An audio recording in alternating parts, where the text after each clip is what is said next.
नर्मदे हर, माँ नर्मदा रहस्य। अभी हमने भस्म के टीले के दर्शन किए और वहाँ से कुछ भस्म भी ली। अब हम आगे की यात्रा करते हैं। अब हम जा रहे हैं गंगेश्वर महादेव के दर्शन के लिए। यहाँ से थोड़ी दूर पर श्री नर्मदा जी के बीच में एक पक्के चबूतरे पर श्री गंगेश्वर महादेव विराजमान हैं।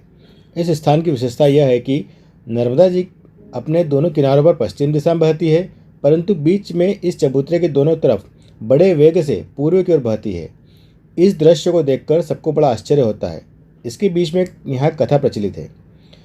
इस स्थान के बारे में नर्मदा जी के किनारे मतंग ऋषि निवास करते थे। उनके पास एक समय कुछ ऋषि आए।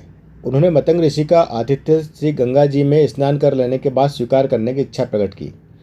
श्री मतंग ऋषि ने अपने तपोबल से श्री नर्मदा जी के प्रवाह को बीच में पूर्व दिशा की ओर परिवर्तित कर दिया। इस प्रकार से नर्मदा जी वहाँ पर गंगा रूप हो गई। ऋषियों ने प्रेम से वहाँ स्नान किया और श्री मतंग ऋषि का आतिथ्य ग्रहण किया। किसी भक्त ने उस स्थान पर एक पक्का चबूतरा बनवाकर श्री गंगेश्वर महादेव की स्थापना की है। गंगेश्वर महादेव के सामने श्री नर्मदा जी के उत्तर तट पर गंगा खेड़ी है। इस स्थान से थोड़ी दूर पर नर्मदा जी का जल किनारे पर कुछ खारा हो गया है, वहाँ दाल नहीं पकती। हम अपनी नाव से गंगेश्वर महादेव के पास पहुँचे। यह नज़ारा बड़ा ही अद्भुत था। एक चबूतरे पर एक श्वेत ध्वजा लहरा रही थी और पानी का वेग बहुत तेज था।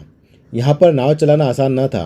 नाव वाले ने बड़ी अपनी सूझबूझ से अपनी नाव को एक विशेष जलधारा में प्रवेश कर अपने इस चबूतरे के पास लगाने का पूरा प्रयत्न किया और उसने पूरे इंजन की ताकत लगा दी। और अब हम पहुँचे थे गंगेश्वर महादेव के उस चबूतरे के पास। हमारी नाव तीव्रता से बहते हुए जल के विपरीत दिशा में गति कर रही थी।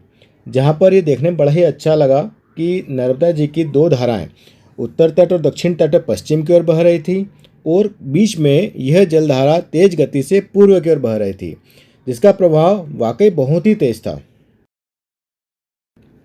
नाव वाले ने सूझबूझ से अपनी नाव को चबूतरे के पास लगाया तथा नाव में दो लड़के और थे, जिन्होंने तत्काल वहां से कूदकर एक रस्सी के द्वारा उस चबूतरे से नाव को पूरी तरह से बांध दिया ताकि हम लोग वहाँ पर आसानी से उतर सके, क्योंकि जलधारा का वेग इतना तीव्र था कि नाव एक पल भी नहीं टिक सकती थी और वहाँ उतरना तो बहुत बड़ी बात थी।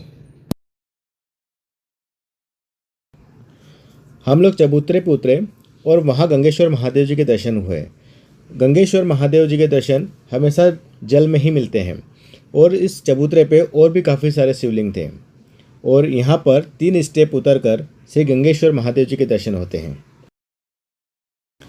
उस दिन बड़ी तेज हवाएं चल रही थी और पताका भी हवा के साथ लहरा रही थी।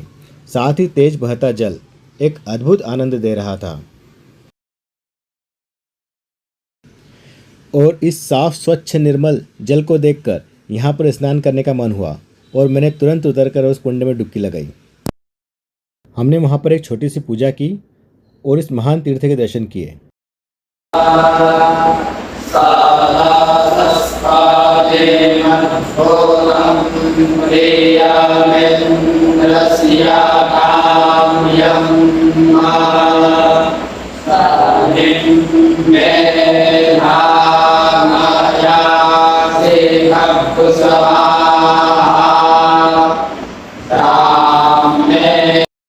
इस अद्भुत स्थानों के दर्शन के बाद हमने अपनी यात्रा आगे की ओर बढ़ी।